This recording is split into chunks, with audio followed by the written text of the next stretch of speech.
తాకట్లో ఉన్న మీ బంగారాన్ని విడిపించి ఆ రోజు ఆన్లైన్ రేటుకి కొంటాం. Sharma gold company. తెలంగాణలోని ఇటీవలి కాలంలో రసాయన పరిశ్రమలో జరిగిన ప్రమాదాలు తీవ్ర ఆందోళన కలిగిస్తున్నాయి. ఈ ప్రమాదాలు ప్రధానంగా హైదరాబాద్, సంగారెడ్డి, మేడ్చల్, రంగారెడ్డి జిల్లాలోని జీడిమెట్ల, పాషమైలారం, బొల్లారం, పటాన్చెరు వంటి పారిశ్రామిక ప్రాంతాల్లో చోటు చేసుకుంటున్నాయి.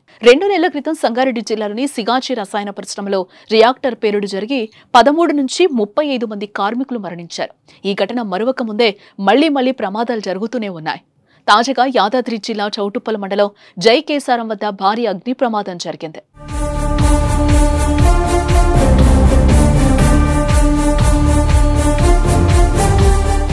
యాదాద్రి భువనగిరి జిల్లా చౌటుప్పల మండలం జైకేసారం గ్రామంలో ఉన్న ఎస్ఆర్ ల్యాబ్ కెమికల్ పరిశ్రమలో శనివారం రాత్రి భారీ అగ్ని ప్రమాదం చోటు చేసుకుంది.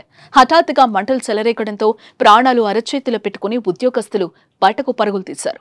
మరోవైపు రియాక్టర్ పేలుతుందేమో అని భయభ్రాంతులకు గురయ్యారు గ్రామస్తులు.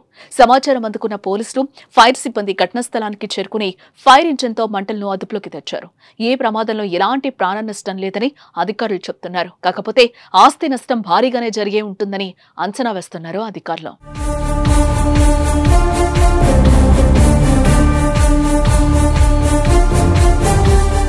కెమికల్స్ కారణంగా మంటలు మరింత తీవ్ర రూపం దాల్చినట్టు అధికారులు అనుమానిస్తున్నారు. విద్యుత్ షార్ట్ సర్క్యూట్ కారణంగా మంటలు వ్యాపించినట్లుగా గుర్తించారు.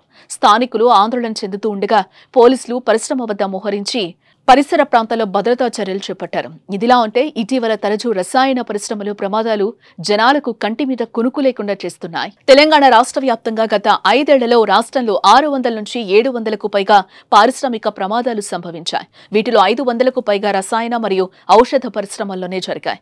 ఈ ప్రమాదాలు దాదాపు 1116 మంది మరణించారు. కెమికల్ ఫ్యాక్టరీ విషయాల్లో సరైన భద్రతా ప్రోటోకాల్స్ పాటించకపోవడం, అగ్ని ప్రమాదాలు, రసాయన లీకేజీలు, షార్ట్ సర్క్యూట్లు జరుగుతున్నాయని అంటున్నారు.